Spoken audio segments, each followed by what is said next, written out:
Estás escuchando un devocional del reto Mujer Verdadera 365, Nuevo Testamento y Salmos.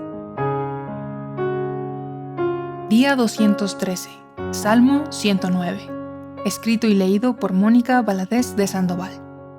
Hoy leemos un salmo imprecatorio del rey David que pertenece al libro quinto del Salterio. En él, David clama contra enemigos que le han pagado mal por bien, odio por amor y acusación por oración.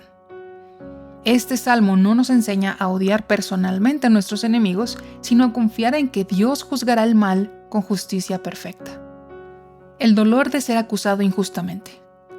David comienza este salmo y plegaria al Señor reconociendo a quien él le clamaba, y le llama el Dios de mi alabanza. Antes de cualquier queja o reclamo, su Padre era digno de su alabanza y adoración porque Él es Dios. Y entonces le hace su primera petición: no calles. David expone todas las injusticias que están sucediendo en su contra. Los hombres malvados hablan contra él con mentira y odio, a pesar de que él los había tratado con amor y les había hecho bien. Estos hombres se habían vuelto sus acusadores, pero David oraba. Me pregunto cuántas veces he venido delante de Dios con esta misma actitud de alabanza cuando mi corazón está cargado por el obrar de personas que me han tratado injustamente. ¿Puedo inclusive seguir orando por ellos en medio de mi dolor? Porque si bien es cierto, así como el de David, nuestro dolor no es imaginario, es tan real y se siente punzante en nuestro corazón cuando hemos amado, cuando hemos orado, cuando hemos hecho bien, pero hemos recibido el mal. Sin embargo, podemos ver en este salmo que la fe bíblica no niega el dolor de la injusticia, pero tampoco toma venganza personal en sus manos, sino que la lleva delante de Dios. A Él es a quien apelamos por justicia. A Él es a quien le pedimos que actúe como un juez justo. El clamor por justicia. Así lo hizo David. Pidió un juicio sobre el impío y comenzó a dar una lista de castigos que estos enemigos suyos podían recibir. MacArthur menciona que es probable que David tuviera en mente la ley de Moisés, que decretaba que el falso acusador debía recibir el mismo castigo que había deseado para su acusado. Estos hombres eran esos no arrepentidos, enemigos obstinados y endurecidos, a quienes no les espera otra cosa que el juicio justo de Dios. De hecho, en Hechos 1:20, Pedro cita el versículo 8 de este salmo para hacer referencia a Judas, quien fue sustituido después de su traición al Maestro. Él dijo: pues en el libro de los Salmos está escrito, que sea hecha desierta su morada y no haya quien habite en ella, y que otro tome su cargo. Por eso David pedía que fueran encontrados culpables, que no prosperaran de ninguna manera, que su pecado fuera recordado y sus nombres olvidados, pues habían acortado la misericordia para quienes más lo necesitaban. Él deseaba que la maldición que habían decretado para otros fuera la misma paga que ellos recibieran de parte de Dios.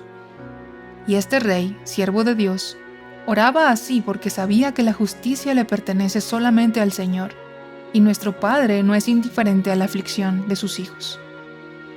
La fragilidad del siervo afligido. David entonces vuelve a presentar su necesidad delante del Señor expresando su sentir. Él se describe pobre, necesitado, herido de corazón, debilitado y despreciado. Aunque era el rey de Israel, el poder que él tenía como líder de la nación no lo libraba del dolor al buscar refugio en Dios en medio de su quebrantamiento. Él no estaba en un lugar de comodidad, sino de profunda tristeza. Y eso, mis hermanas, nos puede ocurrir a nosotras también en este mundo caído. Aunque somos hijas del gran rey, el pecado en este mundo puede provocar inmensa tristeza en nuestra vida que nos cuesta seguir adelante. Nos sentimos como David, sacudidas, incomprendidas, despreciadas. Pero es en nuestra debilidad que podemos venir con toda honestidad delante de nuestro Padre Celestial. Él ya conoce nuestra pena. No necesitamos maquillar nuestro dolor delante de su presencia, pues está presto para recibirnos con brazos abiertos para consolarnos. Dios como defensor del necesitado. David tenía una gran esperanza. Él conocía a aquel en quien estaba puesta su confianza. no se refugió en un sentimiento de odio, sino en confianza en la vindicación divina.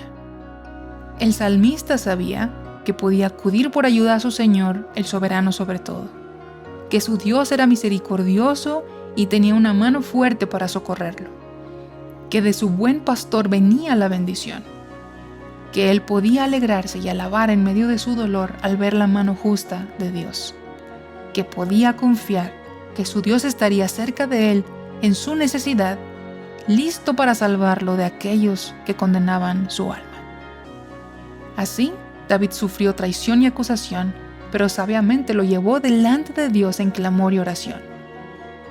Y esta es una invitación para nosotras hoy, porque este salmo no nos enseña a odiar a nuestros enemigos, sino a confiar en que Dios juzgará el mal con justicia perfecta.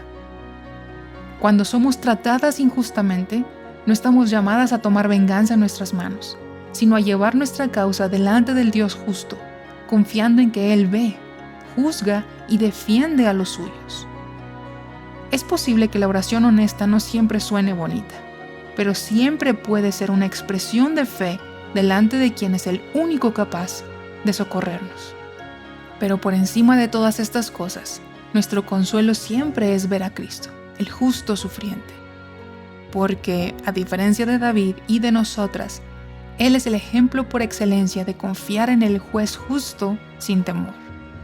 Cristo no solo padeció injustamente, Él cargó con el juicio que su pueblo merecía.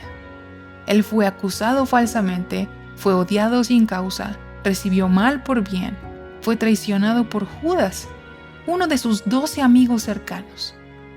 Pero nada de esto lo llevó a tomar venganza en sus manos, sino que entregó su causa al Padre, a quien se sometió en obediencia y de quien recibió la honra, como dice Filipenses 2, 9 al 11. Dios también lo exaltó hasta lo sumo y le confirió el nombre que es sobre todo nombre, para que al nombre de Jesús se doble toda rodilla de los que están en el cielo y en la tierra y debajo de la tierra, y toda lengua confiese que Jesucristo es Señor, para gloria de Dios Padre. Así que, mi hermana, en medio de tu dolor y la injusticia que hoy enfrentas, resiste la tentación de reaccionar impulsivamente y acude al Señor a presentar tu dolor, confiando en que Él actuará conforme a su perfecta justicia. Puedes estar segura de que el buen Padre siempre recibe y consuela a sus hijos en aflicción.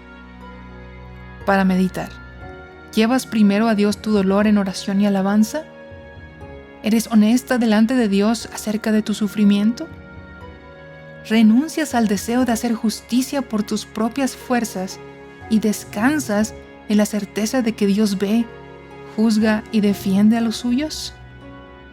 ¿Tienes tus ojos puestos en Cristo, el justo sufriente? Explora más recursos que te guíen a Cristo y su palabra en avivanuestroscorazones.com.